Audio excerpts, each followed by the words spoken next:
আসসালামাইকুম গাইস, এটা হচ্ছে চট্টগ্রামের পতেঙ্গা সমুদ্র সৈকতে যাওয়ার রাস্তা। এতে হচ্ছে রাস্তার দুই পাশের ভিউ, আর পাশে যেটা দেখা যাচ্ছে ওটা হচ্ছে পতেঙ্গা সমুদ্র। আর দূরে দেখা যাচ্ছে অনেকগুলো আর কি জাহাজ নোঙর করে আছে।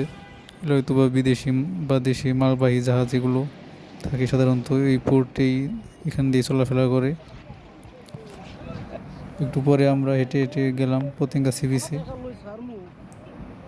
রাস্তা ধরে ধরে আর কি হেঁটে হেঁটে গেলাম কাছেই, এই যে আমরা ঢুকতেছি। আর আগের বার বান্দরবানে এক ধরনের চাল দিয়ে সম্ভবত বিনি চালের এক ধরনের পিঠা খেয়েছিলাম 10 টাকার।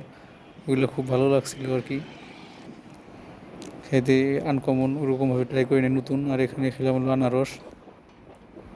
এটা হচ্ছে মেন সমুদ্র সৈকত। এখানে আসছিলাম লাস্ট 2014 সালে, তখন এরকম ছিল না, অনুন্নত ছিল। এখন অনেকটা ভালো করছে। ছবি তুললাম, ভিডিও করলাম এই আর কি। একটু পর গেলাম কর্ণফুলী টানেল হয়ে, ওই দিক দিয়ে চলে গেলাম আমরা। অনেক টুরিস্ট আসছে বিকেলবেলা, এটাই আর কি চারপাশের ভিউ। খুব একটা বেশি কিছু নেই দেখার মতো, বা গোসল করে না খুব একটা পর্যটক, শুধু আসে দেখে ঘুরে আর কি। ওকে, আল্লাহ হাফেজ অল গাইস।